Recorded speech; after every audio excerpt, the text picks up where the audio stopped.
Hello मेरे super Indian students, कैसे हैं आप लोग। आज मैं लाया हूँ आपके सामने निबंध लिखने के लिए एक शॉर्ट तरीका।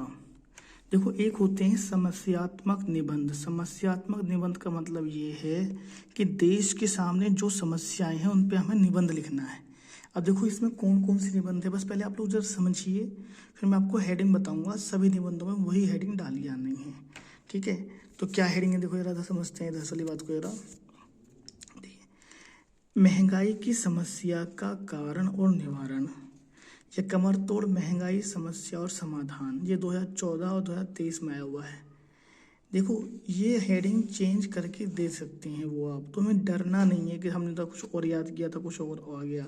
तो महंगाई के ऊपर लिखना है। दहेज एक अभिशाप, दहेज उन्मूलन, दहेज प्रथा अतीत वर्तमान, कुछ भी आ जाए आप लोग एक याद करके जाइए। अगर मान लो मैं आपसे बोलूँ दहेज पर एक ऐसे लिखो, तो आपके पास 3 या 4 लाइन के अलावा 5वीं लाइन आएगी नहीं। बस आप क्या लिखोगे कि दहेज के लोभी लालची लोग, है ना, नव विवाहिता को जला देते हैं, ठीक है, उसे परेशान करते हैं कि टीवी ला, फ्रिज ला अपने यहाँ से। पर इसके अलावा अपनी लाइन बता दो, क्या करो अपने आप, क्या लिखोगे आप। जब आपको लाइन ही नहीं पता पड़ रही तो आप हेडिंग क्या डालोगे, और बिना हेडिंग के कैसे बनेगी बात। देखो, ये अगर ऐसे अच्छा नहीं जाएगा तो हमें दिक्कत होगी। 9 नंबर का है पेपर में, 9 नंबर का। बेरोजगारी की समस्या, मुझे बताओ बेरोजगारी किसे कहते हैं। तुम इस पे जब 4 लाइन लिख नहीं सकते तो हेडिंग क्या डालोगे, इसलिए आप लोग समझिए। भ्रष्टाचार किसे कहते हैं, अजी रिश्वत चल रही है, बस इसके अलावा क्या लिखोगे आप। तो हेडिंग पता होनी चाहिए। पर्यावरण प्रदूषण की समस्या, अच्छा प्रदूषण किसे कहते हैं, अजी कचरा डालना, पानी में कचरा डालना है, बस इतना ही लिख के आओगे। आतंकवाद किसे कहते हैं, है ना। आतंकवाद के ऊपर मैं आपसे बोलूँ, चलो ऐसे लिखो, बोर्ड में आया 2023 में, 2017 में, 2018 में, तो आप क्या लिखोगे, अजी का नाम है, आतंकवादी लोगों को बम से उड़ा देते हैं, और कसाब आ गया था, और पाकिस्तानी ये और वो, है ना, जिन्ना ये, मतलब इस प्रकार से आप चाइना वाइना। तो आप क्या कर पाओगे जब आप तो हिंदी में ही लाइन नहीं बन रही, तो फिर आप कैसे हेडिंग डालोगे, क्या लिखोगे, और कैसे मास्टर को इम्प्रेस करोगे। देखो, जनसंख्या विस्फोट, जनसंख्या के बारे में कुछ भी आ जाए, परिवार नियोजन, बढ़ती जनसंख्या, रोजगार की समस्या, नहीं, जो जनसंख्या के ऊपर लिखना है। जाति प्रथा, छुआछूत, और भी बहुत सारे, जैसे जो भी हमारे जो ऐसे हैं जो इस पर आधारित हैं समस्या पर, तो उसके लिए आपको मैं आपको ट्रिक बताता हूँ। सबसे पहले आप हेडिंग याद कीजिए। आपको ये 6 हेडिंग सब में डालनी है, ठीक है। अब आप कहोगे सर इतना सा, नहीं भैया मैंने तो खाली हेडिंग लिखी है ये, क्योंकि इस समय समय नहीं है हमारे पास, तो मैं आपको ज़्यादा बोर नहीं करूँगा। सबसे पहले हमें हेडिंग डालनी है प्रस्तावना। प्रस्तावना में हम उस ऐसे के बारे में बताएंगे, ठीक है। उसका तरीका मैं भी बताऊंगा आपको कैसे बताएंगे, थोड़ा सा पहले समझते हैं। फिर हम लिखेंगे उसकी परिभाषा, बताओ जगह क्यों छोड़िए। मान लो आतंकवाद का क्वेश्चन आता है तो आतंकवाद की परिभाषा लिखेंगे। अगर दहेज प्रथा आएगी तो दहेज प्रथा की परिभाषा लिखेंगे।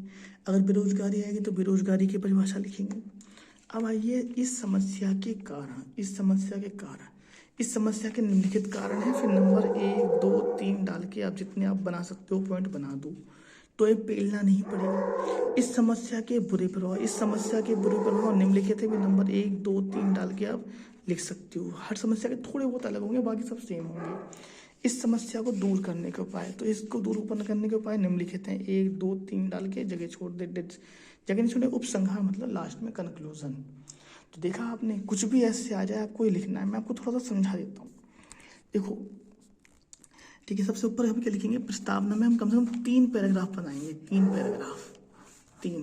पहले हम क्या लिखेंगे कि भारत आज स्वतंत्र हो चुका है, परंतु हमारी इतनी अधिक प्रगति नहीं हो पाई है जितने की हो जानी चाहिए थी अन्य देशों की तुलना में। हमसे बाद में स्वतंत्र हुए देश कई प्रकार से, है ना, विकसित हो चुके हैं और हम लोग नहीं हो पाए हैं, इसलिए अभी हमारे देश की अधिक उन्नति होनी बाकी है। ये आप स्टार्टिंग में लिख दीजिए। अभी तो हमने उस ऐसे का नाम ही नहीं लिया। मान लो अब आतंकवाद का आ जाए या बेरोजगारी का आ जाए तो ये लाइन सब में काम करेंगे। फिर दूसरे पैराग्राफ में हम क्या लिखेंगे कि भारत आज स्वतंत्र हो चुका है, उसके सामने बहुत सारी समस्याएं हैं, इन समस्याओं का नाम निम्नलिखित है ना, बेरोजगारी, महंगाई, फिर जितनी पेल दो, है ना।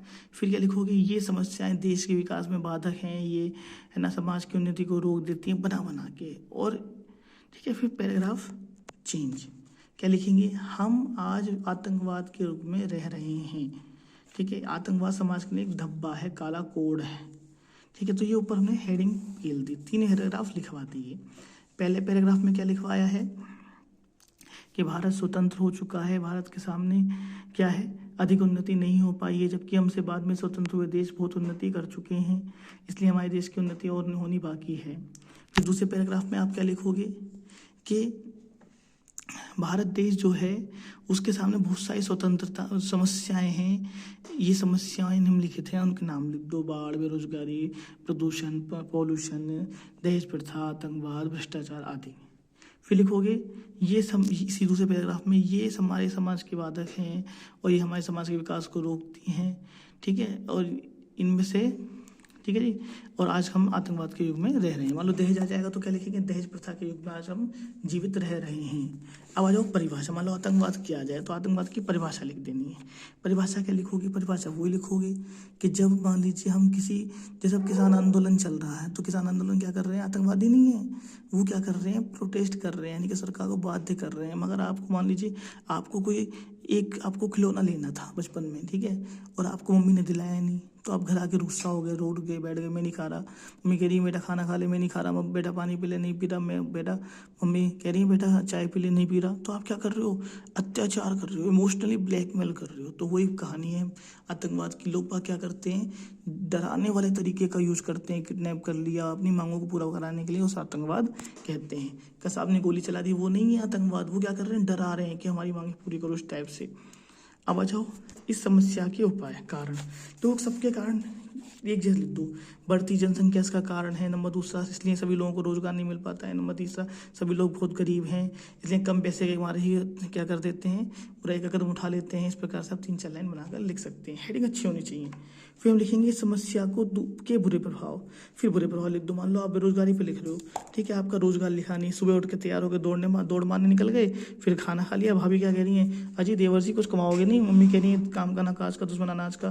तो इसके बुरे प्रभाव क्या हैं? तो लिख दो कि समाज में अशांति उत्पन्न हो जाती है। नंबर दूसरा, समाज की शांति भंग हो जाती है, प्रगति में बाधक है। नंबर तीसरा, मनुष्य का क्या हो जाता है?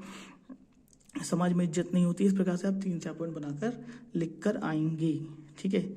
इस समस्या को दूर करने के उपाय में क्या लिखोगे? देखो कोई सी भी समस्या हो, सरकार क्या कर रही है? सभी को दूर करने का उपाय कर रही है। अच्छा बताओ कौन सी चीज़ दूर नहीं कर रही? क्या बेरोजगारी के लिए कदम नहीं उठा रही?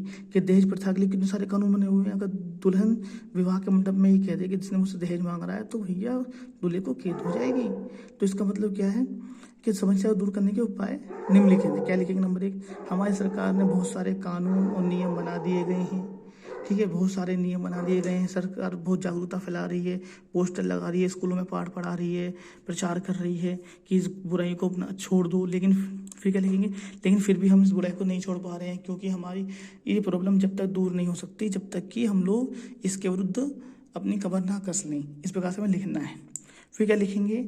बहुत सारे संगठन भी इसको रोकने का कार्य कर रहे हैं। फिर उपसंहार, कि अगर देश की ये प्रॉब्लम नहीं रोकी जा सकी, देखा मैंने प्रॉब्लम का नाम ही नहीं लिया, बस मैं क्या बोल रहा हूँ, यह प्रॉब्लम नहीं रोकी जा सकी तो हमें देश की उन्नति नहीं हो पाएगी, देश का विकास नहीं हो पाएगा। इस प्रकार से हमें ये हेडिंग लिखनी है। अभी खत्म नहीं हुआ है। देखो ये तो काम चलाओ तरीका बता दिया है मैंने। काम चलाओ का मतलब ये है कि अगर नहीं आएगा तो बनाकर तो लिख कर आएंगे, कम से कम हेडिंग तो हमने अच्छी डाल दी, अंदर उसमें मैटर हमें मिल जाएगा, बना लेंगे हम। पहले तो हम पूरा ही बना नहीं पा रहे थे, अब हमें बनाना अच्छे समझ में आ गया है। बनाना मतलब केला वाला बनाना नहीं है, ऐसे बनाना किया रहा हूँ, ऐसे हम बना के लिख कर आ सकते हैं। दूसरी बात क्या है कि अच्छे ऐसे की निशानी ये है कि उसमें मुहावरे होने चाहिए, कहावतें होनी चाहिए। तो मैं आपको बता दूं कि अगर आपको इंग्लिश वाली कोई कहावत याद हो तो आप यहाँ पे लिख सकते हो, उस पार्ट से संबंधित। लेकिन हिंदी वाला आदमी इंग्लिश में नहीं लिख सकता है, इस बात को हमें ध्यान रखना है, ठीक है, कोई दिक्कत तो नहीं है। उपसंहार में क्या लिखो कि अगर हमारे देश के ये बाधा नहीं रोकी जा सकी तो हमारे देश के फ्यूचर का है ना समय अच्छा नहीं चलेगा। इस प्रकार हम लिख सकते हैं। इसलिए हमें पढ़ाई भी बहुत ज़्यादा करनी ज़रूरी होती है। मिलते हैं नेक्स्ट वीडियो में। Till then bye bye.